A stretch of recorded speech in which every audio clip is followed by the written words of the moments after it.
ay siya rin may sishare ko lang sa inyo. Ako'y maghahawak na naman sa binyag. Aba, ay talaga dumadami aking inaanak din eh. Abay, nakakatuwa rin naman. Masarap sa pakiramdam at kinukuha kang ninong. Hindi, wow. At dahil hindi ka naman nakatulikaw, ay siya, dinin muna ako sa parting likod. Mamaya na ako muna pag nasa kain na lang. Yan nga pala aking inaanak. Kapugay, parang ninong. Paano masabi? At saka pala, kaya pala mahangin din sa loob ng simbahan ng Balibagaw. Ikalaki pala ng siling pandide. Sa sobrang laki, kala may ilisin ng helikopter.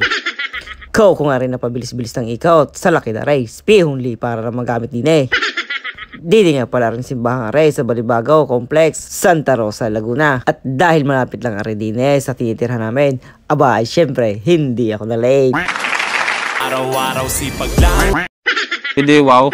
At pagkatapos ng pare sa pagbibinyag ay siya ay aray picture-picture na. At syempre, hindi tayo magpapahuli dyan pag picture-picture na.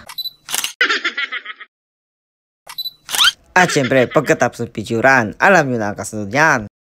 Ay syempre, kain na. Aba ay ayos, din sa McDo ginanap ang kainan. Yung masarap-sarap ang kain ko na rin din eh. Favorite ko pa naman ang McDo. Kasi din eh, bida ang saya. Joke lang. Love ko to. What? At bago kami magsikain, aba, ay may palaro muna para sa mga bata. Pagkakasaya. At syempre, pagkatapos sa mga bata, ay may palaro rin para sa matatanda. Ayan. So, sige. Pakitaan mo sila paano kumanta ng happy birthday ang pusa.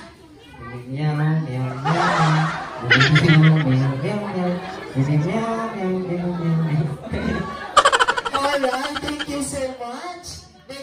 Code 2 naman pagkakasaya. Ikaw ba lang papapiliin ang favorite mong hayop? Tapos gagayahin mo ang kanilang tunog at kakanta ka ng happy birthday. Ikaw ang pagkakaluko. At syempre, pagkatapos sa palaro ay siya ay arena, kain na. Ay talagang pinakahihintay ko. Yung magpapakabusog na naman ako na rin. Hindi, wow. Siya hanggang dito na lang. At kakain po na ako. At palike and share naman dyan. At pakipalo na rin ako. Salamat!